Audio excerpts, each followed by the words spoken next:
বন্ধুরা তোমরা সবাই কেমন আছো? আশা করি ভালো আছো, সুস্থ আছো। তো আমিও ভালো আছি। মৌসুমি অফিসিয়াল চ্যানেলে তোমাদের সবাইকে স্বাগত জানিয়ে আজকে চলে এলাম তোমাদের সাথে মেনু শেয়ার করতে। তো আজকে কি রান্না করবো সেটা তোমাদের সাথে শেয়ার করব। তো তোমরা দেখতেই পাচ্ছ আমি আজকে মোচা রান্না করব। তো মোচা কী দিয়ে রান্না করব সেটা তোমাদের সাথে পরে শেয়ার করব। তো আগে কেটে নিই। তো দেখো, হলুদ জলে মোচাটাকে কেটে রাখবো 10 মিনিট, কেননা যদি তেতো ভাবটা থাকে তাহলে কেটে যাবে, আর যদি তেতো ভাবটা যদি না থাকে তাহলে আর কাটবে না, যেহেতু কষটাও বেরিয়ে যাবে ওই জন্যে। আর দোকানদার তো বলে, জিজ্ঞাসা করলে বলে যে এটা জিজ্ঞেস করি কাঁচা কলার মোচা না পাকা কলার মোচা। তো ওরা বলে হয়তো কেউ বলে কাঁচা কলা, কেউ বলে পাকা কলা। তা কার কথা ঠিক হবে তো জানি না, ওই জন্যে আমি ওরা বেচার জন্য হয়তো বলতেও পারে যে কাঁচা কলার মোচা হলে বলবে পাকা কলার মোচা। ওই জন্যে আমি জল করে রেখেছি। আর এখন আমি ভিজিয়ে রাখবো কেটে। না, এমনি কাঁচা কলার মোচাও বোঝা যায় যে মুখে দিয়ে একটু দেখলে তেতো ভাবটা লাগে। সবসময় তো দেখা সম্ভব না, তাই না? যাই হোক, আমি এখন এই যে মোচাগুলো কাটবো। এই যে ভেতরে যে সাদা অংশটা থাকে এই যে সেটা ফেলে দেবো, আর সাদাটা আছে দুটো থাকে যে ভেতরে, দুটোকে ফেলে দেবো, দিয়ে ভালো করে কুচিয়ে নেবো। কুচিয়ে প্রেশারে ভালো করে সেদ্ধ করে নেবো। আর দেখতেই পাচ্ছ আজকে সবজি নিয়ে বসে পড়েছি। আজকে যেহেতু রবিবার, কী রান্না করব দেখছি। মোচা তো হবেই, মোচাটা তোমাদের সাথে শেয়ার করবো। মোচা কেটে ধুয়ে প্রেশারে দুটো সিটি দিয়ে সেদ্ধ করে নিয়েছি। আর এখন রান্না হবে। এই যে চিকেন মাখিয়ে রেখেছি মশলা দিয়ে, আর এখানে আলু কেটে নিয়েছি, আর এখানটায় ডুমো ডুমো ছোটো ছোটো করে মোচার জন্য আলু কেটে নিয়েছি, আর চিংড়ি মাছ ভেজে নিয়েছি, আর এখানটা মশলা করে নিয়েছি, আর কড়াতে তেল দিয়েছি, তেলটা গরম হয়ে গেছে, আর ওদিকে ভাত হচ্ছে। তো চলো আমি এখন ফোড়নে দেব জিরে ফোড়ন,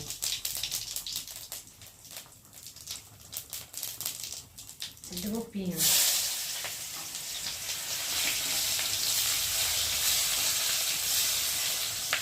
পেঁয়াজটা একটু ভাজা হয়ে গেছে, আর এই যে কেটে রাখা আলুগুলোকে এখন দিয়ে দেবো।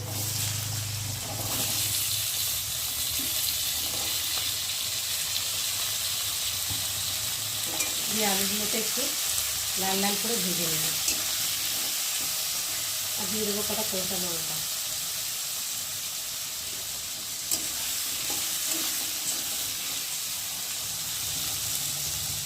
লাল লালভাবে ভাজা হয়ে গেছে। স্বাদ মতো নুন দেব, হলুদ গুঁড়ো,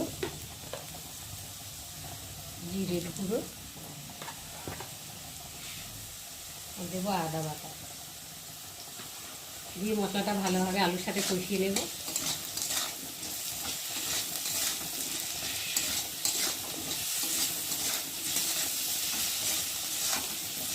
আর ভেজে রাখা চিংড়ি মাছ দিয়ে দেবো। 100 চিংড়ি মাছ নিয়েছে, সে তো দেখতে পাচ্ছ কটা হয়েছে। আর যেহেতু এখন চিংড়ি মাছের খুব দাম, তো যেরকম পয়সা সেরকম তো খেতে হবে, চলতে হবে, তাই না বলো বন্ধুরা?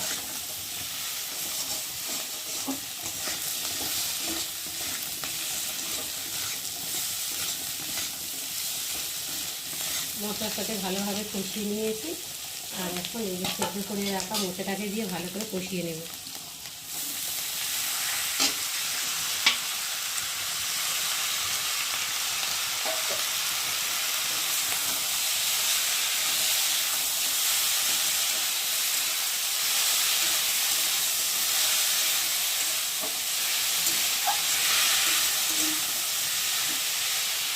তাহলে ভালোভাবে একটু কষিয়ে নিই।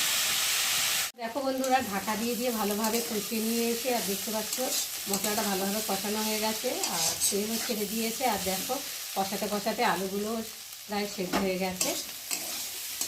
যেহেতু ছোটো ছোটো করে আলুগুলো কেটেছি, আর মোচাটা তো সেদ্ধ করে নিয়েছি, আর আলু সেদ্ধ করে নিলে মোচার সাথে ভালো লাগে না, ওই জন্য তেলের উপরে আলুটাকে আগে ভেজে নিলে তাহলে তরকারি টেস্ট হয়, খেতে ভালো লাগে। আর এখন আমি অল্প করে জল দিয়ে ফুটিয়ে নেব। বেশি জল দিলাম না, কেননা সেদ্ধ সবই সেদ্ধ হয়ে গেছে, এই জন্য অল্প করে জল দিলাম। আলুও কষাতে কষাতে সেদ্ধ হয়ে গেছে মোচা।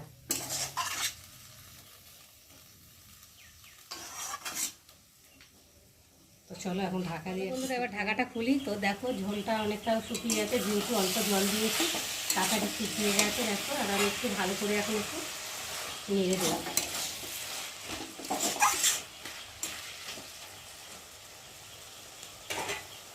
আর এখন দিয়ে দেবো স্বাদ মতো চিনি,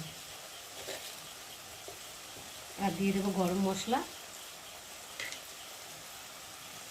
আর দিয়ে দেবো স্বাদ মতো একটু ঘি অল্প করে। কাগজের টুকরোটা পড়লো।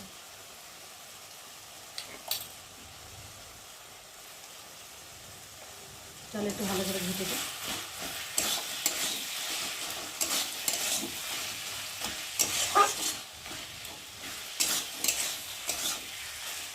তো বন্ধুরা, আজকে আমার মোচা রেসিপি কেমন লাগলো তোমরা কিন্তু অবশ্যই কমেন্টে জানিও। দেখো আমার তৈরি হয়ে গেছে মোচা। দিতে দিচ্ছে আমি না চিনি দিয়েছি তো সময় লাগবে।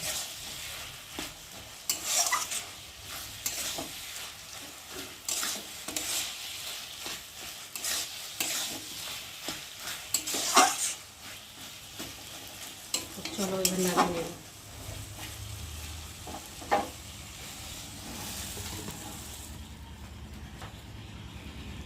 মোচা চিংড়ি রান্না করে চলে এলাম।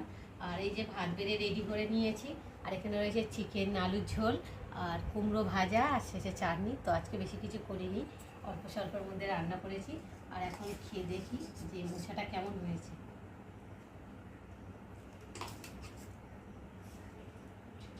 রেডি করে নিই।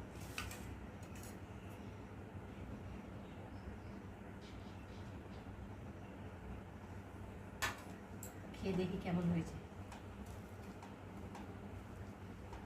মোচা তো হেভি লাগে আমার খেতে। তোমাদের মধ্যে কারা কারা মোচা খেতে ভালোবাসো আমাকে কিন্তু অবশ্যই জানিও। মোচা খাবার শরীরের পক্ষে ভীষণ উপকার। একটু কাটাকুটি করতে যা কষ্ট, কিন্তু কষ্ট করে খেতে পারলে খুব শরীরের পক্ষে ভালো। খেয়ে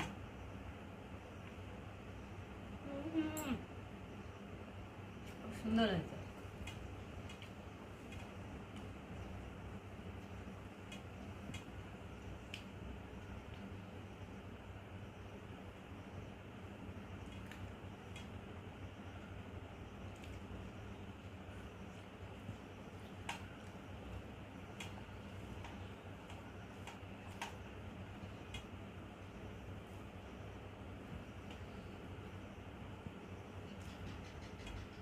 চলো খেয়ে নি, টাটা, আবার দেখা হবে।